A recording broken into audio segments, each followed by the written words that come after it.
Tinubu kì í ṣe Mesaya táwọn ọmọ ilẹ̀ wa ń retí, èyí làwọn ohun tí ó ṣẹlẹ̀ lásìkò ìṣèjọba ẹ̀.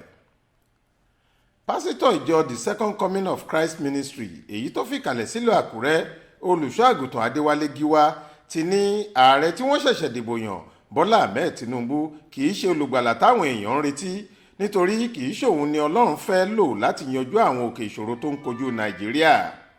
Òjíṣẹ́ Ọlọ́run ọ̀hún ló fìdí èyí múlẹ̀ nínú ìfọ̀rọ̀wérọ̀ rẹ̀ pẹ̀lú àwọn oníròyìn nílùú Àkúrẹ́ lọ́jọ́ àìkú Sunday ọjọ́ 5 oṣù tá a wà yìí.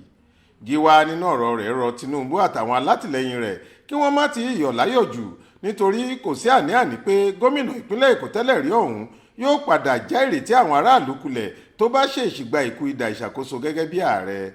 Ó ní ọ̀nà àbáyọ sí àwọn ìpèníjà ètò ààbò, ọrọ̀ ajé tó mẹ́hẹ àtàwọn ìdojúkọ míì tó ń báwọn èèyàn ilẹ̀ Nàìjíríà fínra lọ́wọ́ yìí kò sí lọ́wọ́ Jagaban rárá.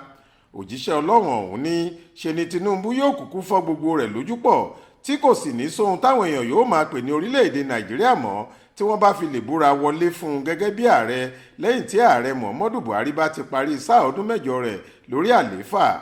Ó ní ìdí rèé tóun fi ń pàrọwà fún un kó tètè fọwọ́ ara rẹ̀ lọ dá ìwé ẹ̀rí ààrẹ tuntun tí wọ́n ṣẹ̀ṣẹ̀ dìbò yàn tí àjọ elétò ìdìbò fún un padà kíákíá.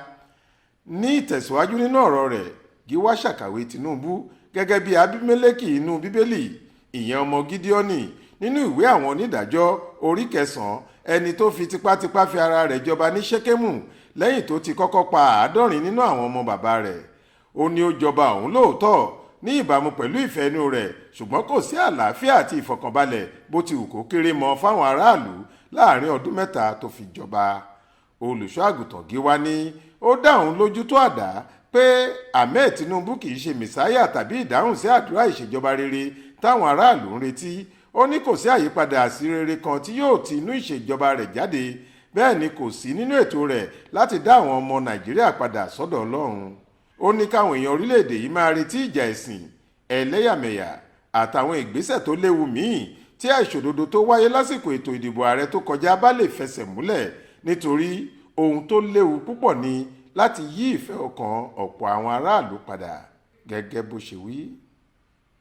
Olúṣèyẹ Ìyáde ló ń jábọ̀ ròyìn fún iléeṣẹ́ tẹlifíṣàn Aláròyé online. Faith Adébọ́lá ló kà á sétí ìgbọ́ yín.